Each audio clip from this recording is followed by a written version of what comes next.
Hey guys, it's the middle of the night, day 8 of self-quarantine, and I've just been thinking a lot about, the plague or whatever, the virus, and the quarantine, and writing, and my book, and I don't know, I've just been thinking a lot, and it just kind of hit me that nothing I write will ever be the same.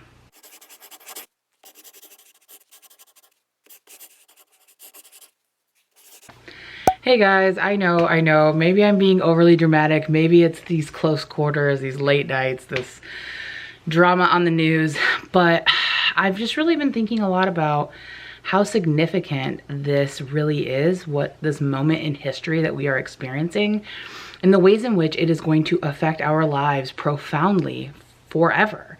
Like, this is forever a change in our society, not just here, but globally. And I can't help but think about what that means in terms of writing for everyone, especially for myself, for the YA community, for people who are writing contemporaries, all kinds of things. And so some people have been saying on Twitter some things that really got me thinking that I wanted to kind of bring up first to kind of show you what I'm talking about. Jenny Nelson, who I'm sure most of you know, who's a writer, a great writer, this is what she tweeted.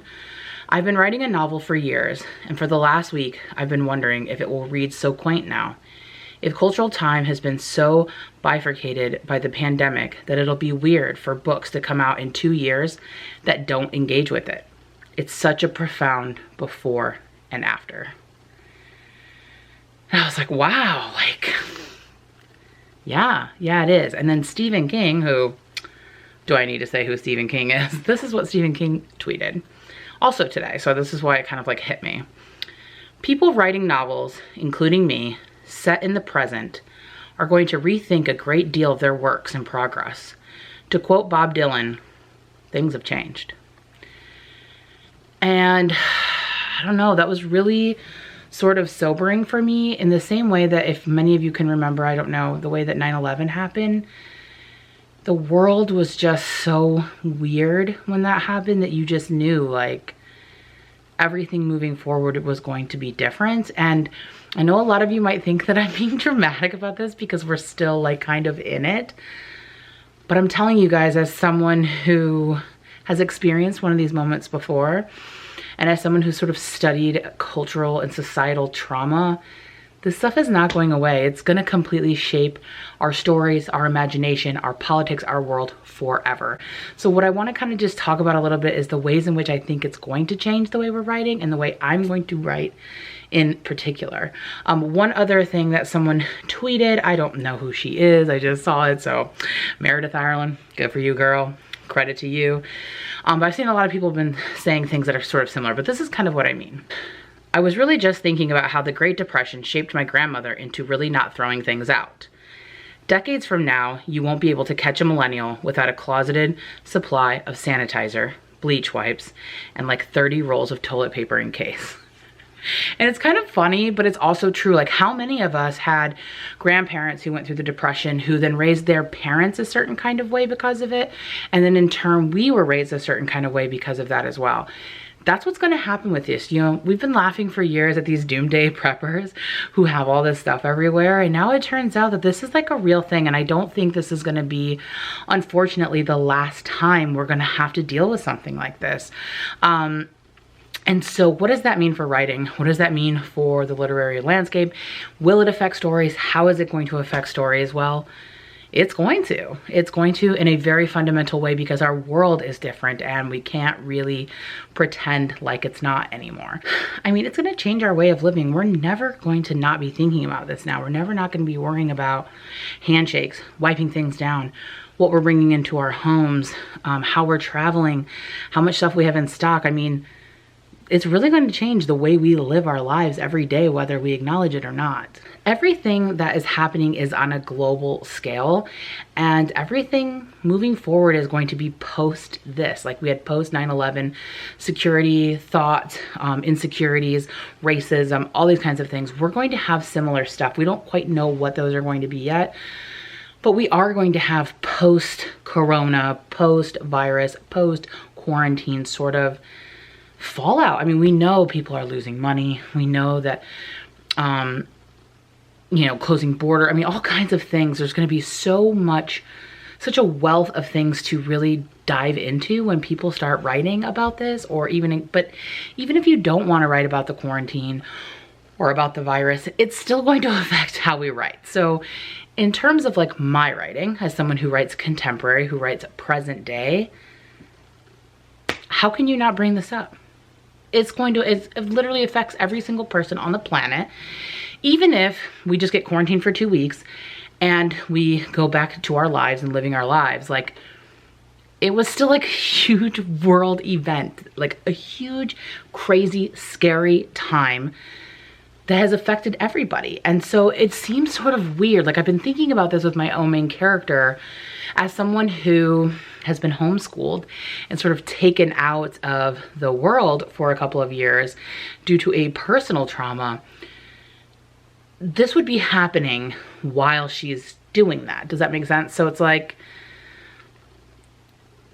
I can't ignore that in my story. Like, it doesn't have to become a huge part of my story, but it is like a sort of like thing that happened that was really weird and crazy. So to not ever think of it or reference it or have it affect anyone in any way just seems kind of strange, right? Like, I don't know, like, I understand that, like, I don't talk about directly anymore. My book doesn't necessarily reflect like, oh, because of 9/11, like, it's not so explicit, but what I write about, the world that I write about, is affected by 9/11. Does that make sense? So the world that we're going to write about moving forward is going to be impacted by this, because it has completely changed our sense of security and health and the way that we're going to live. And I'm telling you now, it's going to change a lot of things in this world, and people are not going to forget this. This is scary, guys, you know, it's scary. And I don't know, it changes the way we approach things. But when you're writing something that's taking place in the present tense, I mean, we're probably going to go through a depression. A lot of people are going to lose money. A lot of businesses are going to go. A lot of people lost family members. A lot of things have happened that have affected so many people that it's going to have to be addressed in books, in literature, in the experience, because that's what we do. We reflect on the present. We reflect our world, our insecurities, our fears, our experiences, like all of these things. And it's just so wild to me that, like, this is something to think about now. So every time I think of a character moving forward, what was their experience with the quarantine? Was it just something inconvenient? Did they lose somebody? Has it changed the way their parents think? Has it changed the way they think? Are they now developing anxieties because of it? Were they frustrated by the way it happened? Were they infected? Or maybe they just weren't. And then that's got to be addressed too, I feel like, because this could go on for months. We don't really know. And it's kind of hard to know how it's going to affect the writing. But like Jandy Nelson said, like Stephen King said, like, we're really going to have to think about this because things have changed. And this is going to affect our psyche, you guys. Everything that we knew that held us together has been kind of pulled out from under us, right? Like, businesses have shut down. People are stuck in their homes. People are losing money. They're losing people. It's going to make things scary for a while, and people are going to be very uncertain, and it's not going to go away. And when things like that happen, it really affects the way that we create, okay, whether we like it or not. And so much of that is going to affect how we write moving forward. Even if those of you who are not writing like contemporary, say you're writing fantasy or science fiction, when we used to write about these kinds of things, quarantine, contagion, things like that, they were more just like fears. They were speculative. We've never experienced that in our modern history. But now that we have something to sort of base it on. We know those root fears and concerns. We know what it's felt like to lose our jobs, or to lose family, or to be scared to lose these things, or to be forced in these small spaces to do our jobs from home, from all of these things. These anxieties, these worries, these cares, these issues are going to affect our storytelling in very fundamental ways.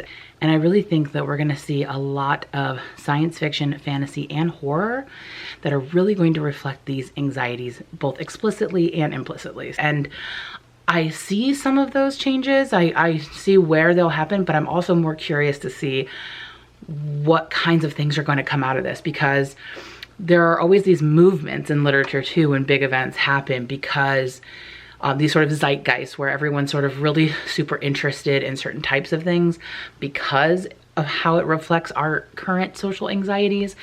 So I just think it's going to be reflected and forever change in all of our literature. And I don't think that that's being hyperbolic. I think that's being honest. And so I know personally, forever now, doggy, all of my characters, I'm gonna have to think about where were they during the quarantine? How did it affect them? And in what ways is that going to manifest itself in this story? And I think if we don't think about those things, if we completely ignore them, it's gonna make a lot of books feel unrealistic in the future moving forward, because it is such a fundamental global experience that we have all are currently sharing together. How can we ignore that?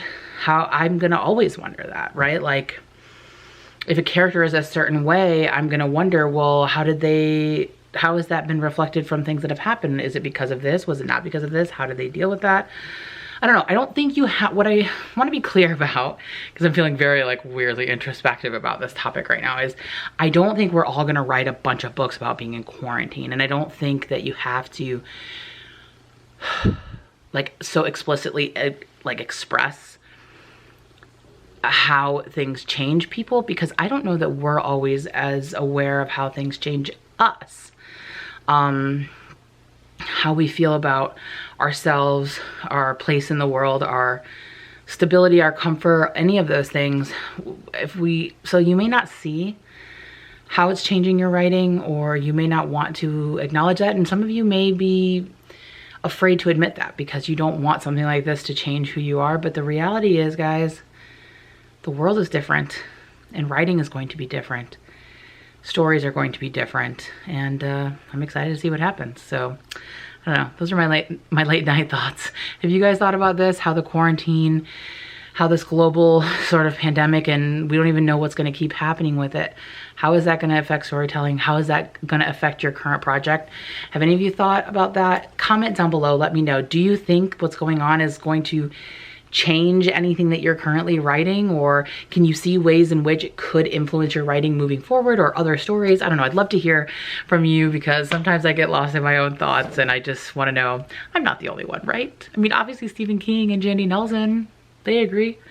I don't know. Thanks guys for listening to my late night ramblings about my writing, but it's time for me to stop talking about writing and get back to it. So thanks so much for watching. Please be sure to give this a thumbs up if I didn't totally freak you out, and I'll see you in the next one. Bye.